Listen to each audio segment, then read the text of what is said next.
Salamat, sir. Ma'am Jeline, grabe yung mga department heads natin ngayong umaga, ano? Lalo na yung nag-prayer, ang galing ng nag-prayer. Talagang parang pastor eh. Magandang umaga, Vice Mayor Dodot, mga konsyal, mga kasama natin mula sa national government agencies at sa ating economic sector. Magandang umaga po.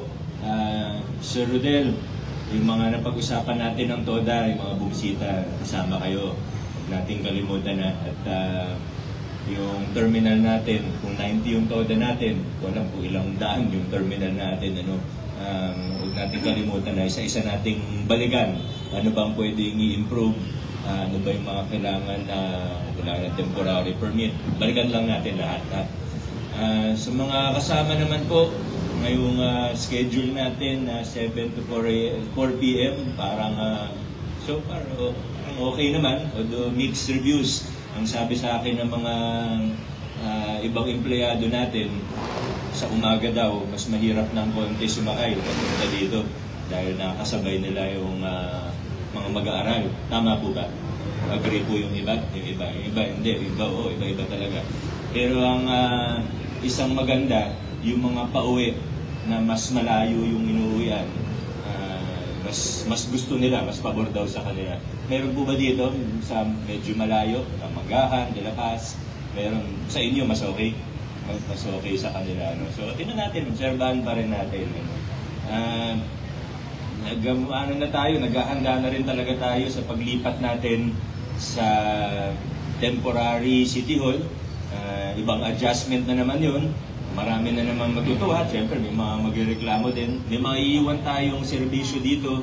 At si Sir Jojo, abalang-abala dahil gagamitin ng pasilidad ni Sir Jojo. Tangalan.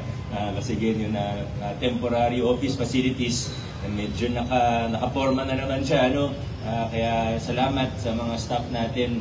Hindi lang sa tangalan, kundi sa lahat po ng mga staff natin sa sakripisyo na ginagawa ninyo. Kasi medyo medyo mahirap yung ginagawa natin, yung pag-iimbentaryo ulit, yung pagtataging ng mga gamit, no? Kami, nagsisimula na rin kami sa opisina, ganun din sa city admin, di ba? Attorney Jerome, nakita ko, nag-overtime yung mga staff mo ng weekend, medyo mabigat na trabaho, pero para sa lahat po.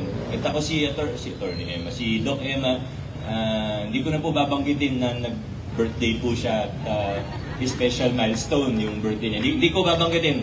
Huwag niyo nabatiin, hindi ko babanggitin.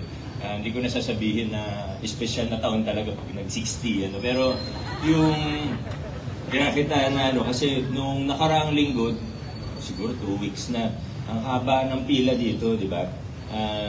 Yun pala, yung tinatanong ko, ba't biglang haba ng pila? Wala naman akong alam na special na kahit ano.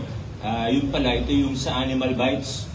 Tapos nung tinitrace natin kung anong dahilan, bakit biglang nagkaroon ng surge sa pila, biglang lahat ng tao gusto magpa-anti-rabies. Yun pala, may mga nag-viral, nakita sa balita, na nakagat daw ng aso, hindi nagsabi sa magulang, tapos ayun na.